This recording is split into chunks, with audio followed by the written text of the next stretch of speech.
Ladies and gentlemen, the 68th Secretary of State, John Kerry.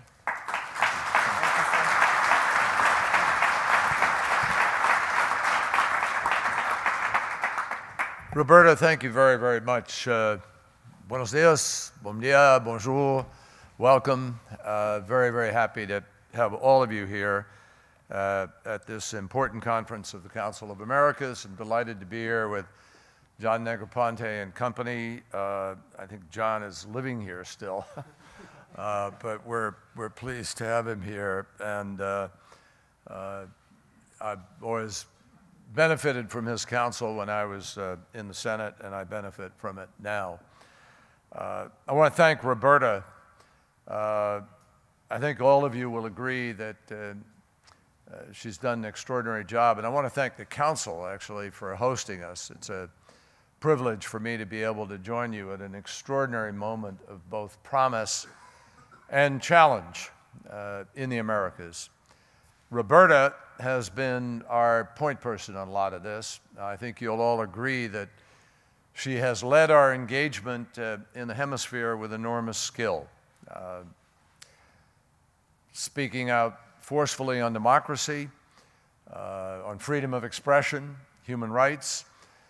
She is constantly working to deepen our regional partnerships on everything from trade and investment to energy security to climate change. And she is at the very center of our evolving relationship with Cuba. So, Roberta, thank you for your tremendous work.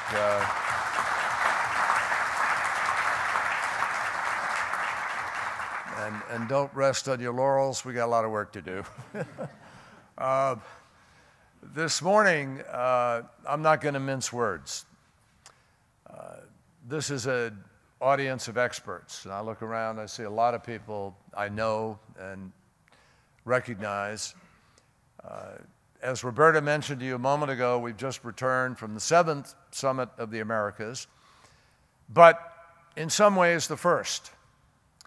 It's the first that's attended by the representatives from every country in the hemisphere.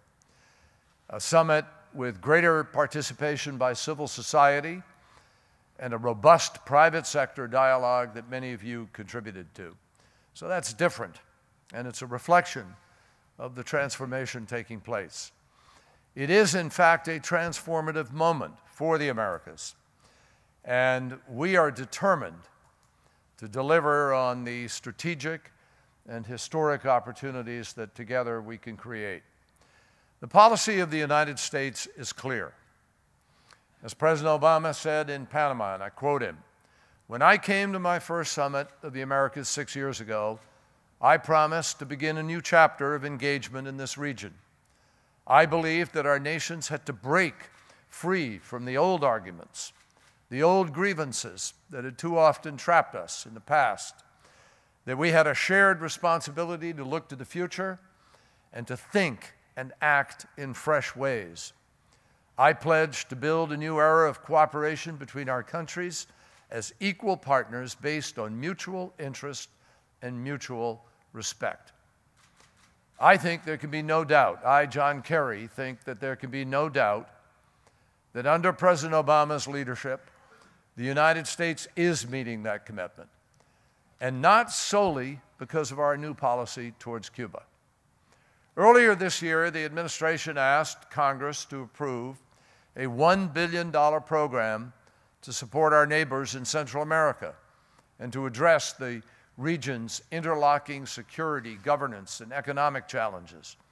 In recent years, the lack of opportunity has fueled unacceptable levels of violence and crime.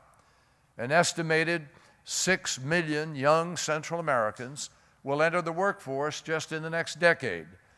If opportunity isn't there, folks, I think every single one of you knows that we will reap the consequences.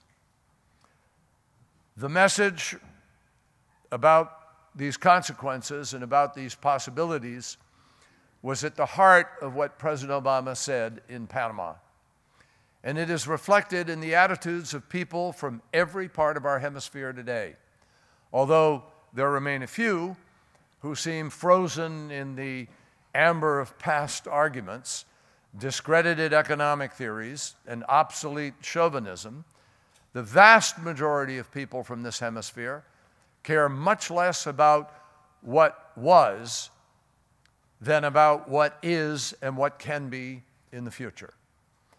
This new generation of Americans is more connected, more socially aware, more ambitious, more demanding than any prior generation, and they ought to be. In touch with the world, they have very high expectations for their governments and for their own lives. They insist on a say, not only in who governs, but by what means and for what purposes and for whose benefit. They are impatient with impediments to social and economic mobility. They perceive a need for change and fully intend to help bring about the transformation that is needed throughout the hemisphere. These attitudes are also a challenge, but they're more than that. They are a symptom of how far the region has come in recent decades. Many of the grandparents and the parents of the new generation grew up under military dictatorships, often in countries where the divide between the rich and the poor was absolute, and half the population, women and girls, was marginalized. Many grew up amid wars, both cold and hot, wars that tore nations apart and fueled lingering grievances and impeded unity and bred suspicion. But in the past 20 years, my friends, since that first summit of the Americas, an enormous amount of healing and transformation has taken place. Democratic institutions have taken root. Prosperity has grown. Latin America today is home to a large and growing middle class. Governments in the region have embarked on innovative programs to reduce inequality and to spur sustained growth. Women don't just participate in government, increasingly they head governments. The Latin America and Caribbean of today is far different than it was a quarter of a century ago. But the question on everyone's mind is, how will the region look a quarter of a century from now? Now, lacking a crystal ball, I don't have a conclusive answer to that, but I'll tell you, I can say with confidence that the prospects for the region will improve dramatically to the extent that countries within the hemisphere are able to work with rather than against each other. So what we need is for a common agenda, for the shared progress, a blueprint for the next steps that will help to ensure the democratic and economic promise in the region is actually fulfilled. That is why the United States is engaged throughout the Americas on priorities that our partner governments and that citizens themselves have identified as important. These priorities fall into three broad categories. They include the building blocks of shared prosperity, education, innovation, trade, investment. They include energy and environmental security, and they include reconciliation and strengthening democratic and inter-American institutions across the board. So start with the building blocks of prosperity.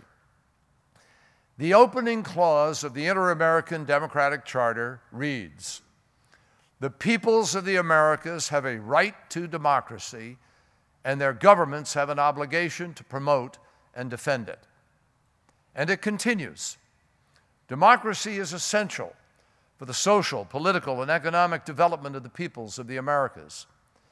So in fact, the Americas were ahead of the curve in defining democracy as a right, and in linking that right explicitly to the development of nations. Now, we ought to be proud of that, all of us.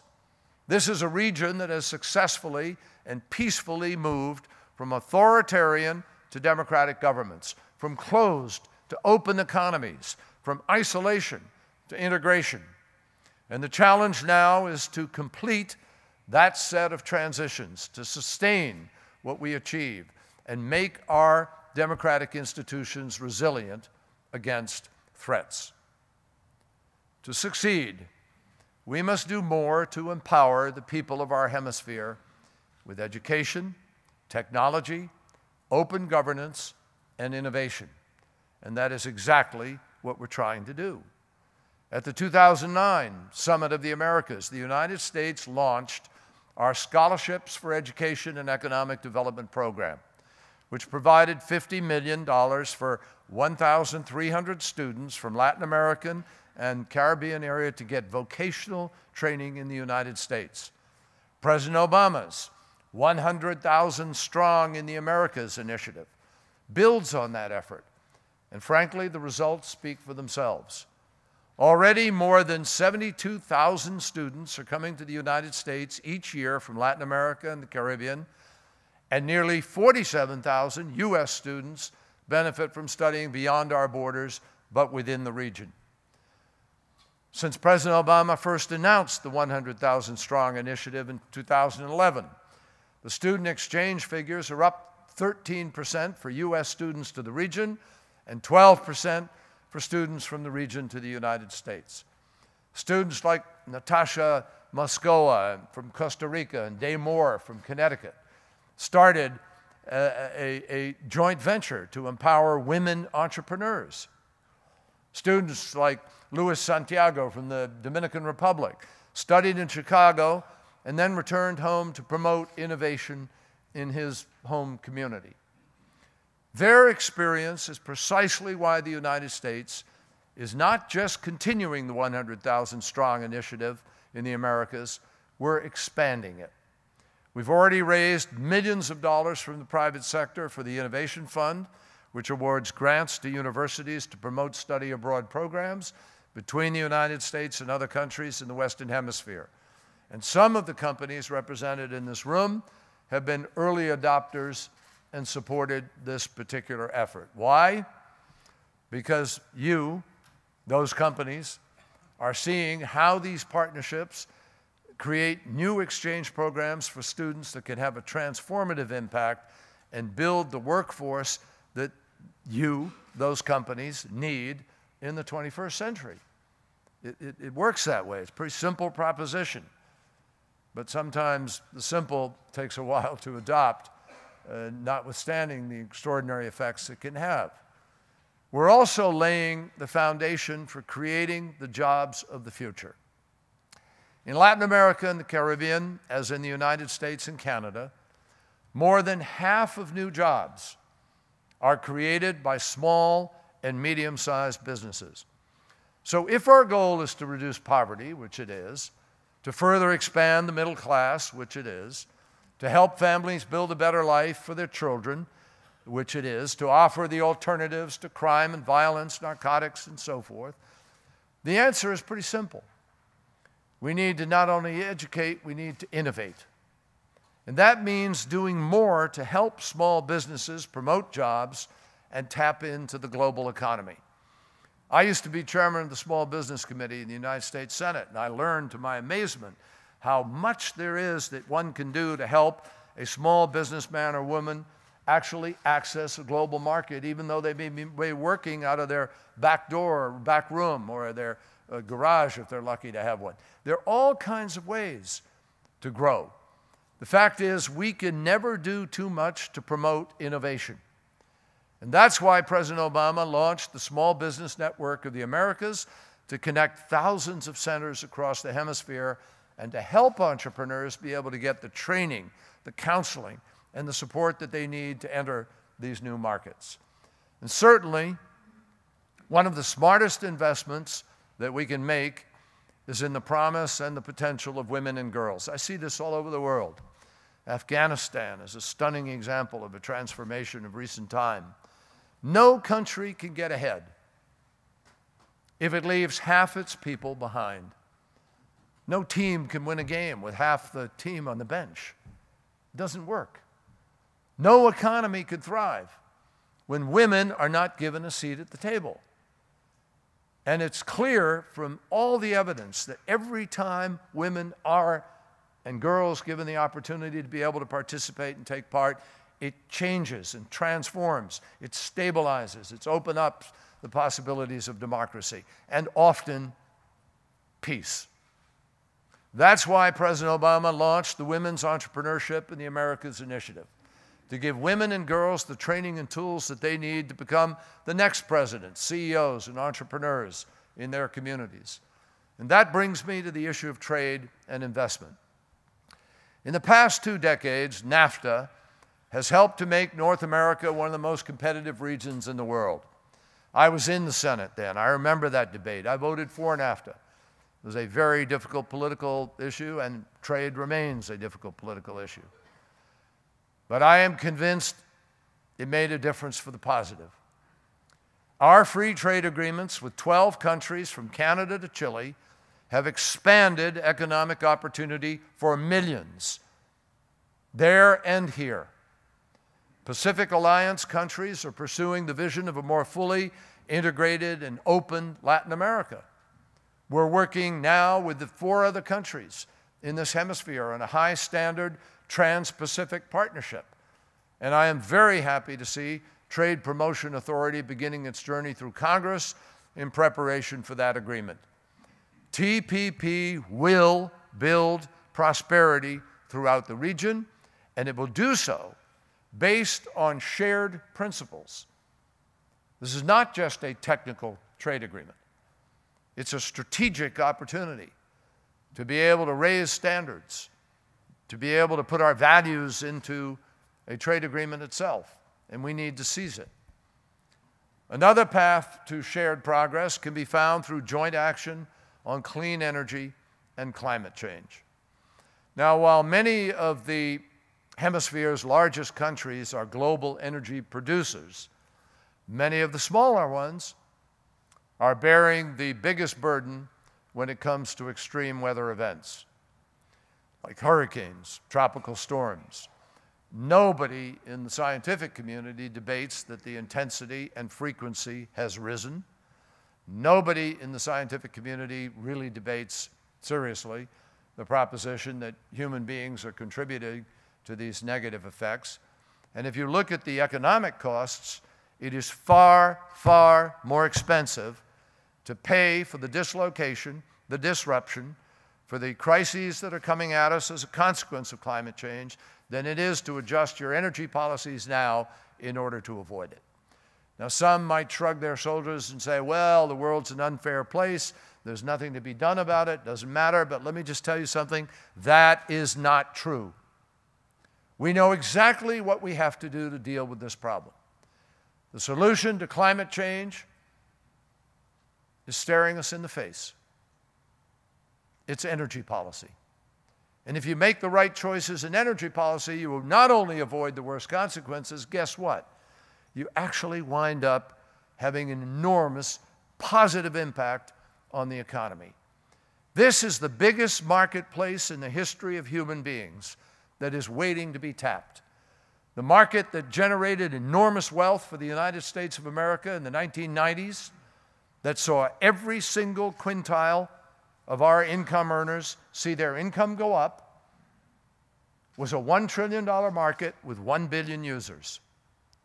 The energy market we're looking at today, waiting to tap into to resolve climate change, is a $6 trillion market with 4 to 5 billion users today. And it's going to go up to 9 billion users over the course of the next 20, 30, 40 years. Just think about that. The biggest market in all of human history. And all of the technologies are staring us in the face. So just as climate change presents the United States and Latin America and the Caribbean with a common threat, the need to develop secure and sustainable energy sources is a shared opportunity, and it is an opportunity to make the right choices. The right choices about conservation, about wind and solar power, about hydro, about fuel and utility standards, about efficiency, about building codes, about transportation choices, about setting ambitious targets to reduce the emission of greenhouse gases. Now, make no mistake, the jobs of the future will be tied to the energy sources of the future. And so investing in energy and innovation and sustainability is among the smartest investments that any business person or government can make today. And that's why we are supporting efforts such as the Connecting the Americas 2022 regional electricity market from Mexico to Colombia. It's why in January, the United States hosted the Caribbean Energy Summit and committed to a plan of action to promote clean energy for all. And just this month, in Jamaica, President Obama launched a number of initiatives to support the development of alternative power sources in the Caribbean and in Central America. Creating strong and equitable economies, my friends, is essential to the future of our hemisphere.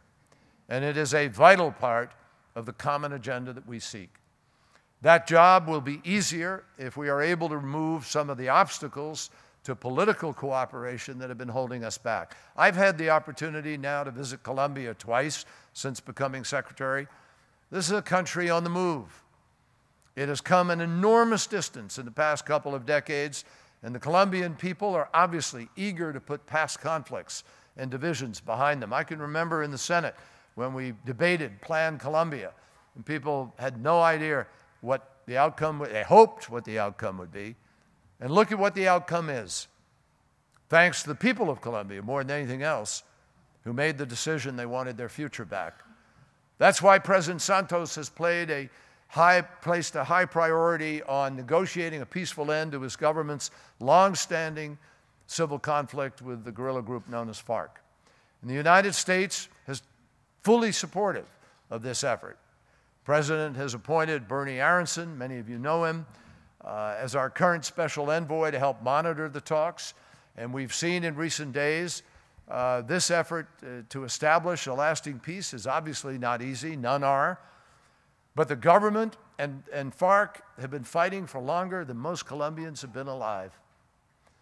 And we know that if the parties can reach an agreement, if they can finally bring peace to a country that has seen over 5 decades of internal conflict, it will unleash enormous potential for the Colombian people. Here in the United States, we will do all that we can to help Colombia achieve that peace. Meanwhile, we have an opportunity of our own. In December, President Obama made the courageous decision to update our Cuba policy, which was doing far more to isolate the United States from our friends in the hemisphere than it was to isolate Havana. In Panama, the President and I met for hours with our Cuban counterparts, the first such formal meeting since the 1950s. And we're committed to moving forward on the path to normalized relations. This new course is based not on a leap of faith, but on a conviction that the best way to promote U.S. interests and values while also helping to bring greater freedom and opportunity to the Cuban people is exactly what we are doing. The same principle applies to Venezuela. In Panama, President Obama spoke briefly with President Maduro, and a week earlier, State Department Counselor Tom Shannon was in Caracas at the invitation of the government. It is no secret that relations between our two countries have been severely strained in recent years. But I began my tenure as secretary with a long conversation with then Foreign Minister of Venezuela in an effort to promote a more productive relationship. And the United States remains open to further addressing our differences and attempting to find areas of common ground. I am confident that the administration's commitment to a new kind of relationship with Latin America will contribute significantly to our common agenda for the hemisphere, which includes the strengthening of democracy and the respect for human rights. Already we are seeing the benefits of our partnership on these issues. At the UN Human Rights Council last fall, Brazil, Chile, Colombia, and Uruguay joined the United States in sponsoring a resolution in support of LGBT rights. Our landmark open government partnership, which the United States launched with Brazil 5 years ago, is now chaired by Mexico.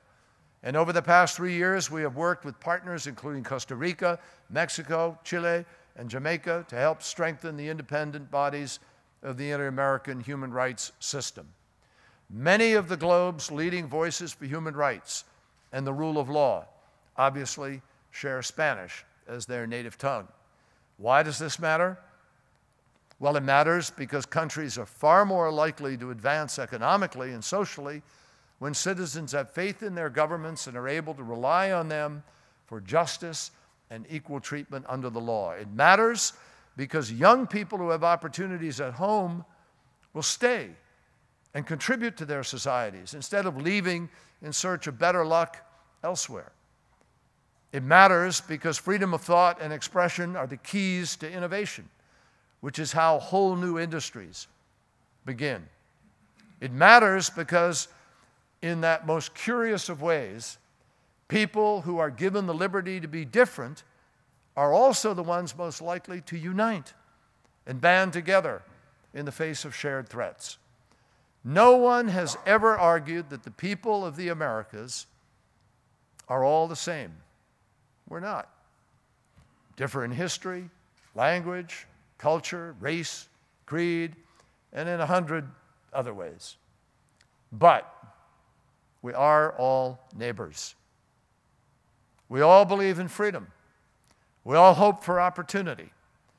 And as we stand here today, the vast majority of us are focused on the future that we can build together. In 2006, when Ricardo Lagos was preparing to step down as the president of Chile, rejecting calls to run again, this is what he said: "In democracy, every 4 years, we are all equal. We are all worth the same. And with a pencil and paper, we sketch the country that we want." There are few ideas more powerful, my friends, more infused with universal aspiration than democracy.